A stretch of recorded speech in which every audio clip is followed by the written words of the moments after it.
The Guardians have returned for Marvel Studios' Guardians of the Galaxy Volume 3, and you know what that means. Our favorite CGI pals are back together. That's right, I'm talking about Rocket and Groot. And I'm here with VFX supervisor Stefan Soretti to find out how one of the MCU's most beloved pairs is brought to the big screen. Hi Steph, how are you? Hey Ryan, I'm very good, thank you. Steph, you were the VFX supervisor all the way back on the first Guardians of the Galaxy film. What was it like to get to introduce Groot and Rocket to the MCU? When we first introduced them in the first film, they were such weird characters that nobody was really expecting. There's that kind of like weird dynamic between the two of them that makes them iconic, and you kind of get attached to them quite quickly. Now in this third Guardians film, we dive even deeper into these characters. What was it like telling their stories through VFX? It's a very emotional film, this one. There's all these little moments that really create depth into the character. They're not just like animated characters, they're really part of the cast. So when you begin work on the film, how are the actors' performances captured on set? We're not using mocap, with the hundreds of cameras and all that stuff. We do reference shoot. So we have the actors, they're with us, we're filming the scenes, and we then give it to the animators, and it's hand animated. Literally hand animated. So it's a lot of artistry that comes into this. It's not at all a process that is automated.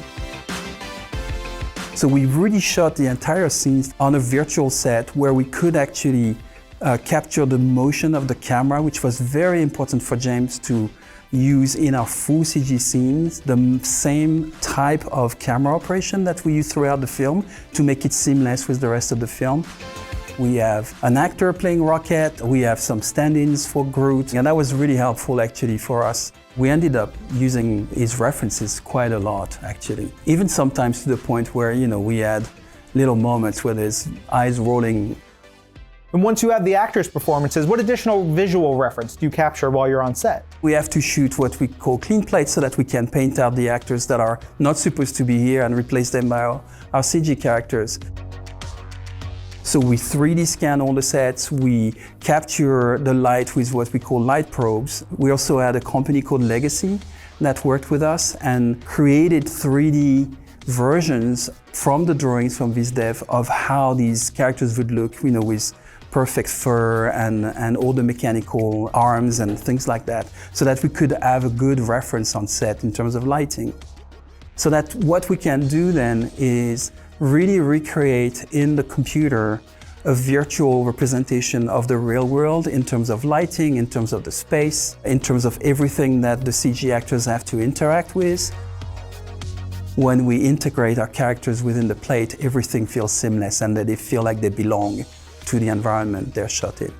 Okay, so you've gathered all that reference. How do you then actually go about creating and integrating the CG characters? The characters are so different from humans. We need to be able to actually take that performance from the actor and really translate it into the bones and the skeleton of these animals. We have a lot of shots that are like close-ups on their eyes, and there's a lot of emotion going. So we really worked on the detail of the pupil, the iris, everything, the eyes, the way the eyelids are kind of pushing, opening, the color, the level of darkness around the eyes, the wetness in the eyes.